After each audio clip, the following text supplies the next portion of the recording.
திமுக கூட்டணியிலிருந்து விடுதலை சிறுத்தை கட்சியின் சட்டமன்ற உறுப்பினர்கள் தாவேக ஆட்சி அமைக்க உதவியதோடு தாவேக அமைச்சரவையிலும் இடம்பெற்றனர்.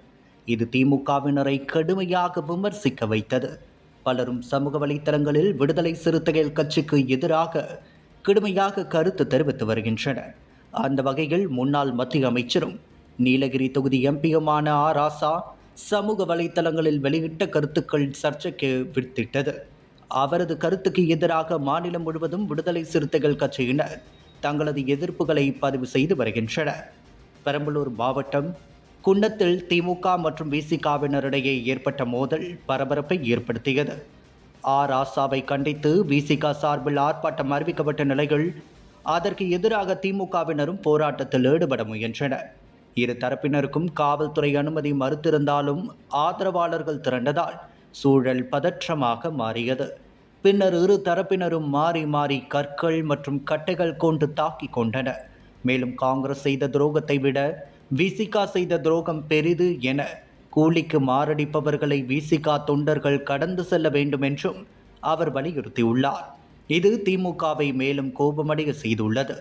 தற்போது தமிழக அமைச்சரவையில் விசிகாவின் வன்னியரசு இடம் பிடித்திருக்கிறார்.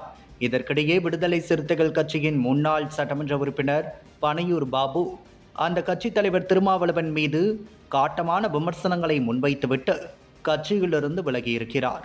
இந்த சூழலில் பாபுவின் விமர்சனங்கள் புறந்தள்ளக்கூடியவை அல்ல என்று விசிகாவின் பொதுச் செயலாளர் சிந்தனை செல்வன் சொல்லியிருப்பது கட்சிக்குள் கடும் மணலை கிளப்பியிருக்கிறது. அவரை தொடர்ந்து ஆலூர் ஷா நவாஸ் உள்ளிட்ட மேலும் சில நிர்வாகிகளும் வெளியேறலாம் என எதிர்பார்க்கப்படுகிறது. இப்படிப்பட்ட சூழலில்தான் இந்த அதிருப்தி நிர்வாகிகளுக்கு சில ஆஃபர்களை திருமாவளவன் கொடுத்து வருவதாக சொல்லப்படுகிறது. வருகிற உள்ளாட்சி தேர்தலில் மாநகர மேயர் மற்றும் ஆராய்ச்சி தலைவர் பதவிகளை தமிழக வெற்றி கழகத்திடம் பேசி வாங்கி தருவதாக விசிகா தலைமை சொன்னதாக தெரிகிறது.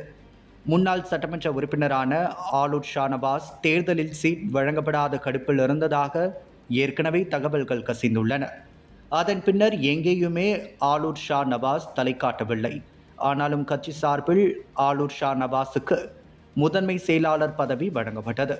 ஆனாலும் ஆலூர் ஷா நவாஸ் கட்சி நிகழ்வுகளில் கலந்து கொள்ளாமல் நழுவி வருகிறார். ஆள் தூக்க அறிவாலயம் முனைப்பு காட்டி வரும் நிலையில் பனையூர் பாபுவோடு நிற்கப் போகிறதா, லிஸ்ட் நீளுமா என்பதையும், திருமா இந்த நெருக்கடியை எப்படி சமாளிக்கப் போகிறார் என்பதையும் பொறுத்திருந்துதான் பார்க்க வேண்டும் என்றனர்.